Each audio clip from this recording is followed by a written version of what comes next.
بسم اللہ الرحمن الرحیم۔ السلام علیکم بچوں، آج ہے میرے پاس آپ کے لیے مراسلہ ہے جس پہ ہم لکھیں گے بجلی اور گیس کی کمی کے حوالے سے جو ہمیں تشویش ہے اور توانائی کے جو بحران ہے اس کے ختم کے لیے ہمیں تجویز دینی ہے۔ تو ہم نے لکھنا ہے اخبار کے، آپ کے پاس کوسچن آئے گا اس طرح: اخبار کے مدیر کے نام ایک مراسلہ لکھیے جس میں پاکستان میں بجلی اور گیس کی کمی کے حوالے سے تشویش کا اظہار کرتے ہوئے توانائی کے بحران کے خاتمے کے لیے تجاویز دیجیے۔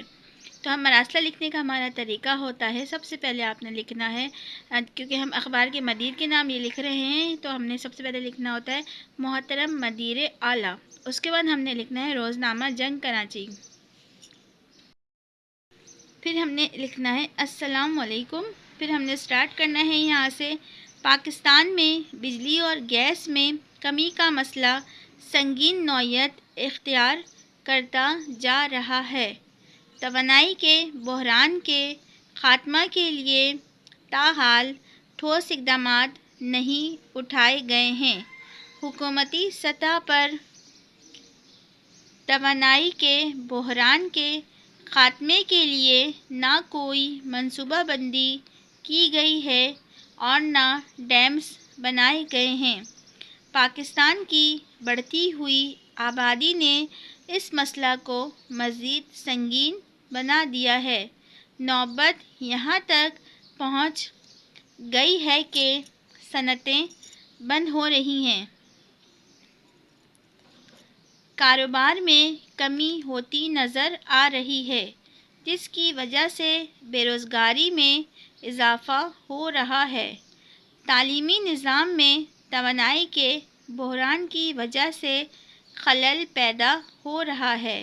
یہ صورتحال ایک تہذیب یافتہ معاشرے کے منہ پر ایک تماچا ہے۔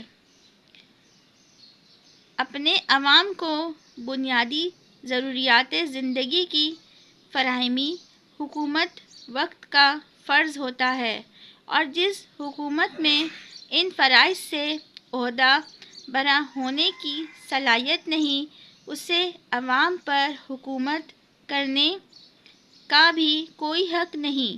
بدقسمتی سے حکومتی سطح پر توانائی کے بحران کو حل کرنے کے حوالے سے صرف اعلانات کیے جاتے ہیں، عملی اقدامات نہیں اٹھائے جاتے۔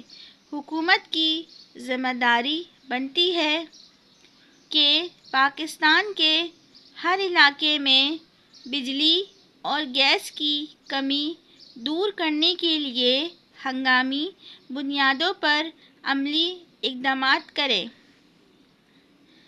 آپ کے اخبار کے توسط سے توانائی کے بحران سے نمٹنے کے لیے میں اپنی چند ناچیز تجاویز ماہرین اور اعلیٰ حکام کی خدمت میں پیش کرنا چاہوں گا۔ نمبر 1 پوائنٹ آپ لکھیں گے یہاں پر: توانائی کے بحران کو دور کرنے کے لیے فوری طور پر جنگی بنیادوں پر منصوبہ بندی کی جائے، نئے ڈیمز بنائے جائیں۔ نمبر 2 پوائنٹ ہوگا ہمارا: ایسے اقدامات کیے جائیں کہ ملک میں سیاسی استحکام قائم ہو۔ نمبر 3 پوائنٹ ہے ہمارا: عوام الناس کو توانائی کے بہتر اور پائیدار استعمال کے بارے میں روشناس کرایا جائے تاکہ گھروں، دکانوں اور کارخانوں میں بجلی اور گیس کا خواہ مخواہ کا ضیاع بند ہو۔ لوگوں کو میڈیا کے ذریعے توانائی کے بحران کی شدت اور انہیں ان کی ذمہ داریوں کا احساس دلایا جائے۔ پھر ہمارا آتا ہے نمبر 4 پوائنٹ۔ نمبر 4 پوائنٹ ہے ہمارا: گھریلو اور صنعتی سطح پر بجلی اور گیس کے بہتر اور پائیدار استعمال کو روکنے کے لیے اقدامات و انتظامات کیے جائیں۔ نمبر 5 پوائنٹ ہے ہمارے پاس: شمسی توانائی کو عام کیا جائے اور لوگوں کو اس سے روشناس کرایا جائے۔ شمسی توانائی کے لیے ضروری آلات ارزاں قیمت پر فراہم کیے جائیں۔ اس کے بعد ہمارے پاس نمبر 6 پوائنٹ ہے، بلوں کی وصولی کے نظام کو بہتر بنایا جائے۔ نمبر 7 پوائنٹ ہے ہمارے پاس، بجلی اور گیس کی چوری کے خاتمے کے لیے ٹھوس اقدامات کیے جائیں۔ اب وقت ضائع کیے بغیر فوری طور پر جنگی بنیادوں پر کام کرنے کی ضرورت ہے تاکہ پاکستان کو اندھیروں میں ڈوبنے سے بچایا جا سکے۔ اب اس کے لاسٹ لکھیں گے ہم آپ کا مخلص الف ب ج۔ تو بچوں امید ہے آپ کو یہ گیس اور بجلی کی کمی کے بارے میں انفارمیشن ملی ہوگی، اس بارے میں تجویز جو ہے وہ بھی آپ کو پسند آئی ہوگی جو بھی ہے۔ تو مزید ایسی اچھی سی ویڈیو کے لیے میرے چینل کو سبسکرائب کریں، ویڈیو کو لائک کریں، شیئر کریں، پیارا سا کمنٹ کریں۔ ملتے ہیں نیکسٹ ویڈیو میں۔ Thanks for watching. Subscribe now and press the bell icon. Never miss an update.